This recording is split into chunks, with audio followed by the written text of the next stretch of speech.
بعطيكم سر راح يغير معاكم نتيجة أي حنة تستخدمونها. هذا السر عطتني إياه واحدة كبيرة في السن، قالت لي إذا جيتي تسوين حنة، وفعلا أنا جربتها كم مرة، قلت لازم يعني أجي أقولها أكون جربتها ومتأكدة من نتيجتها، عجيبة وبتفرق معاكم. جربوها لو مرة واحدة وبتشوفون الفرق. خلاص أنا هنا خلطت الحنة والأعشاب والسدر وحطيت عليها الزيت، شايفين كيف؟ خلاص جاهزة، وحطيت عليها الموية طبعا. أشغل النار خلاص وهي مخلوطة، وأحطها على النار أخليها تطبخ. والله يا بنات إنه نتيجة الحنة راح تتغير معاكم بشكل ما تتصورون. أي حنة جربوها، ما انتوا ناقصين، يعني مو ناقص منكم شيء، جربوها وشوفوا كيف اللون بيفرق معاكم. النتيجة في الشعر خرافية، يعني أجمل من إنه أنت ما تسخنينها. مرة مرة مرة صدق، سخنوها وخلوها تطبخ. بوريكم كيف.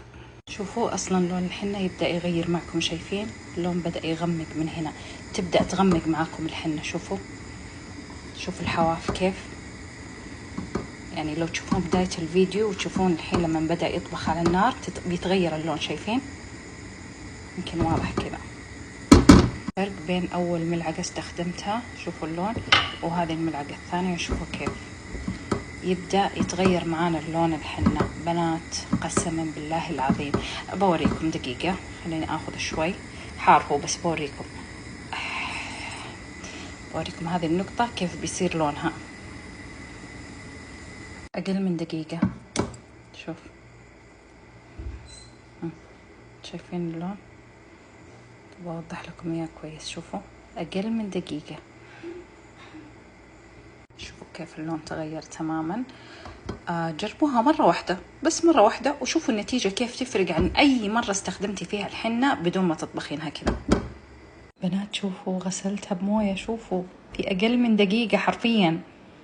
شوفوا اللي طرطش على يدي كيف. طبعا هذه سويتها لبناتي أحب أسويها لهم شوي خفيفة، ممكن إني أزيدها، بس حقي أنا أحب يكون كذا ثقيل، يعجبني كذا أحسه يسحب الطاقة السلبية من الراس يسحب هوا الراس ذاك اللي يسويه شوفوا طبخت حقي حتى أنا، شوفوا يدي كيف، يا هذا حقي طبخته خليته ثقيل شوية. وبناتي هنا، وممكن عادي بعدين يعني أثقله لهم، يعني مو مشكلة، إن بناتي بحط لهم على العصر كذا، أما أنا الحين